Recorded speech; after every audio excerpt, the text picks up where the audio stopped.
JoyNews now has the green light to broadcast a documentary that uncovered negotiation of bribes by former head of legal affairs at the FDA, Cynthia Dapaah Ntoh. The documentary, titled Returned Bribes, captured the voice of Madame Dapaah Ntoh requesting the manufacturer of a drug to pay $200,000 to secure approval of the medicine. In her injunction application, Mrs. Dapaah Ntoh prayed the court to block the broadcast of the story while the substantive matter is determined. But in court today, Justice William Buampong of the Accra High Court threw out her application, citing the media's right to publish. My colleague Manasseh Azuri-Awene, who produced this documentary, was in court. The judge said whatever that a court decides, if she wins, she can still be compensated for damages or the damage caused to her reputation. So there was really no need to stop this documentary from airing.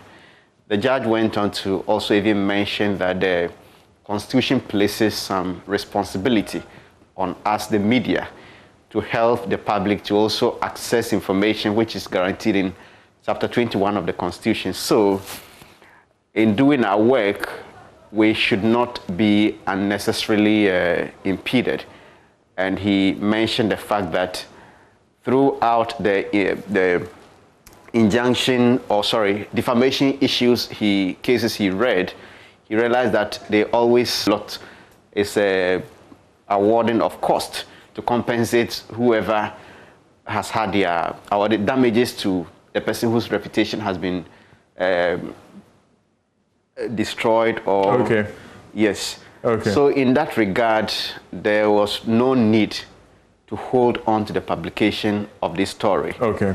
But, you know, the original date for the publication was the 12th of November 2020. So this is about the 7th month. That's long. That's long. What was in the documentary itself? Or what is in the documentary?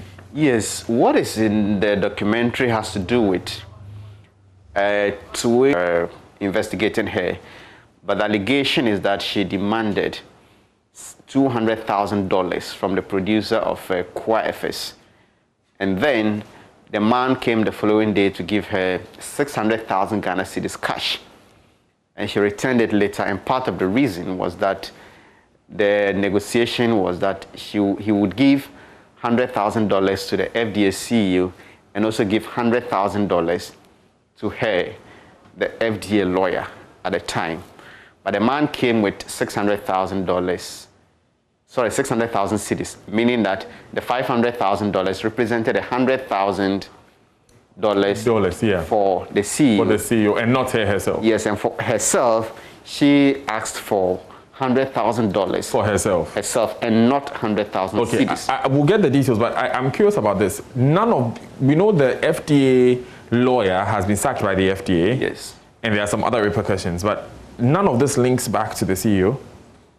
No, for the CEO, the FDA's internal inquiry, which they did, exonerated the CEO of wrongdoing.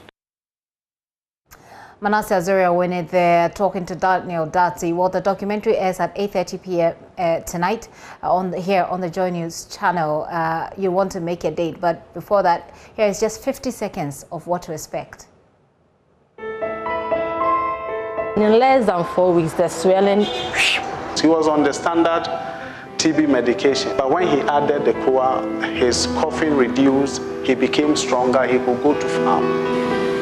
Until the regulator stepped in. It's the same container. No. They gave it to us, and so with your own containers. It's the same container, you can ask them. But there was more to the tussle than technicalities. I didn't know that I was coming to pay money, so I can give you check. So no, I don't want check. I want cash. And the exchange rate of the bribe negotiated in dollars. What does that mean?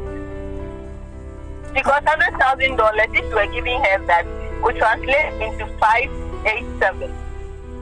Is that not correct? Is that correct? Manasseh, it's interesting. The Returned Bribe. That documentary is airing here on the JoyNews channel at 8:30 tonight.